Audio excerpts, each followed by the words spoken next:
Perdí a la mujer que pensé que iba a quedarse durante todo el proceso, no porque no la quisiera, no porque no luchara.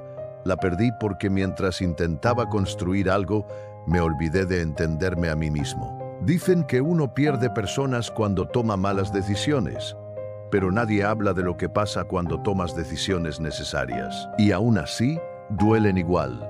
Este no es un video sobre una ruptura, es sobre el golpe silencioso de aceptar una realidad que no elegiste, sobre mirar hacia atrás y entender que amar no siempre es suficiente, y sobre el vacío que queda cuando la persona se va, pero el proceso continúa. Este canal es un espacio para eso, para hablar de lo que duele, de lo que transforma y de lo que nadie te enseña cuando pierdes a alguien y te quedas solo contigo. Si alguna vez sentiste que perdiste a alguien importante mientras intentabas convertirte en una mejor versión de ti, quédate. Esta historia también es tuya. Parte 1. El proceso también cuesta personas. Nadie te prepara para esto. Nadie te dice que mientras trabajas en convertirte en alguien mejor, puedes perder a alguien que te amaba tal como eras.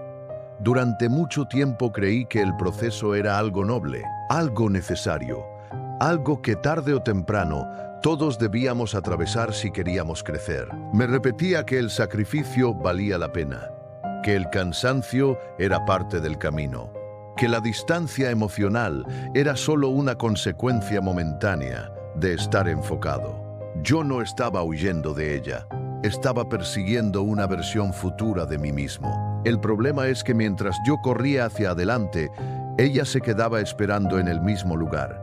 Y esperar cansa más que irse. Al principio, todo parecía normal. Las conversaciones seguían, las risas también. Pero algo empezó a cambiar en la forma en que me miraba. Ya no buscaba contarme su día con el mismo entusiasmo. Ya no insistía cuando yo estaba distraído. Ya no reclamaba mi atención. Y eso, ahora lo entiendo, fue la primera señal real de que algo se estaba rompiendo. Yo confundí su silencio con comprensión. Pensé que su paciencia era fortaleza. Creí que su amor era incondicional. No entendí que incluso el amor más profundo necesita presencia. Mi mente siempre estaba ocupada, siempre resolviendo algo, siempre anticipando escenarios, problemas, futuros posibles. Vivía más en lo que vendría que en lo que estaba pasando. Y sin darme cuenta, empecé a ausentarme emocionalmente. Estaba ahí, sí, pero no estaba disponible. Ella me hablaba y yo escuchaba a medias. Me preguntaba cosas y yo respondía con frases cortas. Compartía preocupaciones y yo las minimizaba porque tenía cosas más importantes en la cabeza. Nunca pensé que eso doliera tanto, porque para mí no era desinterés, era enfoque. Pero el enfoque, cuando se vuelve obsesión, también hiere. Con el tiempo ella dejó de pedirme explicaciones, y eso fue peor que cualquier discusión, porque cuando alguien deja de reclamar, no es porque haya entendido, es porque ya se está preparando para soltar. Yo seguía convencido de que todo tenía sentido, de que al final del proceso habría tiempo, de que después, cuando todo estuviera resuelto, podría volver y ofrecerle la mejor versión de mí. Pero el después es una promesa vacía. El después no consuela, no abraza en los días difíciles, no acompaña cuando alguien se siente invisible. Nunca me detuve a pensar que mientras yo crecía, ella se estaba apagando. Y aceptar eso fue brutal, porque no la perdí por falta de amor.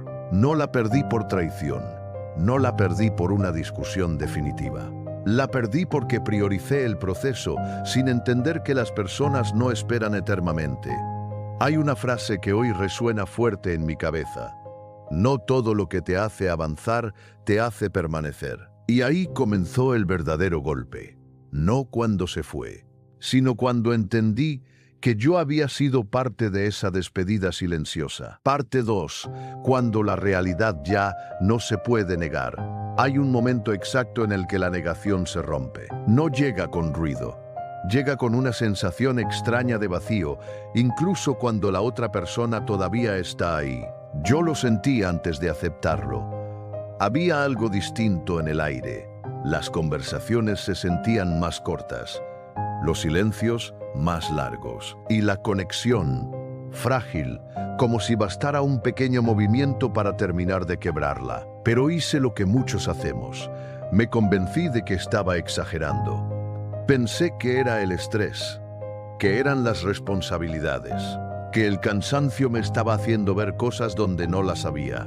Negar es una forma elegante de posponer el dolor. Seguía repitiéndome que todo iba a mejorar, que solo necesitaba tiempo, que ella entendería, que el amor verdadero sabe esperar. Nunca cuestioné esa idea, nunca me pregunté quién la había inventado, ni a quién beneficiaba realmente. La verdad empezó a filtrarse en pequeños detalles, en su forma de responder, en su manera de mirarme cuando yo hablaba del futuro y ella no se veía en él. Había días en los que sentía que hablábamos idiomas distintos. Yo hablaba de metas, de procesos, de resistencia. Ella hablaba de presencia, de compañía, de sentirse elegida. Y aunque nunca lo dijo con esas palabras, yo sabía que algo dentro de ella se estaba rompiendo. La conversación que tenía llegó sin aviso. No fue dramática. No hubo reproches exagerados ni gritos. Fue peor. Fue honesta. Me habló con una calma que dolía más que cualquier enojo, con esa serenidad que solo aparece cuando alguien ya ha llorado todo lo que tenía que llorar antes. Me dijo que se sentía sola, incluso estando conmigo, que me veía avanzar, crecer, transformarme, pero que en ese camino ella se había ido quedando atrás. Escuchar eso fue como un golpe lento. No te derriba de inmediato, pero te deja sin aire. Quise explicarme. Justificarme, hablarle del proceso, de lo importante que era todo esto, de que lo hacía también por nosotros. Pero algo dentro de mí entendió que ya era tarde para discursos, porque cuando alguien tiene que pedirte presencia, ya no es presencia, es carencia. Aceptarlo fue lo más difícil. Aceptar que mis intenciones no borraban mis ausencias, que amar no me eximía de haber herido, que crecer no justificaba haber dejado de cuidar. Esa noche entendí algo que nadie te dice. Puedes estar haciendo lo correcto para tu vida y aún así perder a alguien en el camino. Y no hay forma de ganar en esa situación. No hay orgullo, no hay consuelo inmediato. Solo queda sentarte frente a la realidad, mirarla de frente y aceptar que no todo se puede sostener al mismo tiempo. Ahí empezó el duelo. No cuando se fue físicamente, sino cuando entendí que la versión de nosotros que yo imaginaba ya no existía. Y ese tipo de pérdida no se supera rápido. Parte 3. Aprender a quedarme conmigo después de que todo terminó, vino el silencio. No el silencio cómodo, sino ese que hace ruido en la cabeza. Al principio traté de llenarlo, con trabajo, con distracciones, con cualquier cosa que evitara enfrentar lo que había pasado. Pero hay pérdidas que no se tapan, solo se posponen. Me di cuenta de que por primera vez en mucho tiempo no tenía a nadie a quien rendirle cuentas emocionales. No había mensajes esperando respuesta. No había alguien preguntándome cómo estaba. Y aunque siempre creí que quería libertad, descubrí que no estaba preparado para la soledad que venía con ella. Las noches se volvieron más largas. No porque faltara gente, sino porque sobraban pensamientos. Empecé a preguntarme cosas que nunca me había permitido. ¿En qué momento dejé de escuchar? ¿Desde cuándo el proceso se volvió una excusa para no sentir? ¿En qué punto confundí disciplina con frialdad? Lo más duro fue aceptar que no era una víctima, que nadie me había abandonado, que no había una injusticia que reclamar. Había decisiones y consecuencias. Durante mucho tiempo creí que el dolor venía de haberla perdido. Pero no. El dolor real venía de reconocer quién había sido yo dentro de la relación.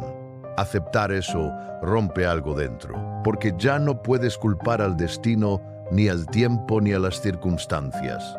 Solo quedas tú frente a tus actos. Empecé a notar patrones. Mi tendencia a huir emocionalmente cuando algo me importaba demasiado. Mi necesidad de control. Mi miedo a detenerme, como si quedarme quieto fuera retroceder.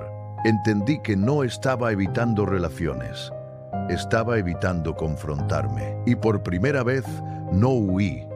Decidí quedarme con la incomodidad, escuchar el ruido interno, sentir la culpa sin justificarla, la tristeza sin anestesia. Ahí comenzó algo distinto. No fue un momento épico, no hubo una revelación inmediata, fue lento, casi imperceptible. Aprendí a observarme sin atacarme, a reconocer mis errores sin destruirme por ellos, a entender que crecer no siempre es avanzar, a veces es detenerse. Empecé a reconstruirme desde otro lugar, no desde la ambición, sino desde la conciencia. Comprendí que el proceso no puede ser una huida permanente, que si para llegar a donde quiero tengo que perderme por completo, entonces algo estoy haciendo mal. Y en medio de esa reconstrucción silenciosa, empecé a encontrar algo que había ignorado durante años: presencia. Presencia conmigo, con mis emociones, con mis límites. No para volver atrás, sino para no repetir la misma historia. Perderla no fue el final de mi proceso. Fue el punto exacto donde dejé de correr. Durante años pensé que avanzar significaba no mirar atrás, que detenerse era sinónimo de fracaso, que sentir demasiado podía debilitarme. Hoy entiendo que muchas de esas ideas no eran fortaleza, eran miedo bien disfrazado, miedo a enfrentarme, miedo a aceptar que no todo se soluciona con esfuerzo, miedo a reconocer que, mientras construía una versión futura de mí, descuidé la versión presente que ella necesitaba. El amor no se rompe de golpe. Se desgasta en los detalles que no atendemos, en las conversaciones postergadas, en las miradas que no sostenemos, en las emociones que damos por sentadas. Y aceptar eso duele, porque implica asumir que no fue el destino, ni la mala suerte ni el tiempo. Fui yo, en un momento donde no sabía amar sin ausentarme. Pero también aprendí algo importante. Reconocerlo no me destruyó, me despertó. Entendí que el proceso personal no puede construirse sobre ruinas ajenas, que crecer no es avanzar solo, sino saber a quién estás dejando atrás mientras lo haces. Hoy no busco volver, ni reescribir lo que fue. Lo honro aceptándolo. Porque hay personas que llegan a tu vida no para quedarse, sino para mostrarte quién aún no eras capaz de ser. Y perderlas, aunque duela, te obliga a mirar hacia adentro con una honestidad brutal. Sigo caminando, pero distinto, más lento, más consciente, menos arrogante con mis propias certezas. Ahora sé que el verdadero proceso no se mide en logros visibles, sino en la capacidad de estar presente, de escuchar, de elegir sin huir. Y si algo me dejó esta pérdida, no fue vacío, fue dirección. Porque perderla me enseñó que si no sabes habitarte, terminas convirtiéndote en un lugar incómodo para quien te ama. Y quizá ahí está la lección más dura y más valiosa. Antes de pedirle a alguien que camine contigo, aprende a no abandonarte a ti mismo en el camino.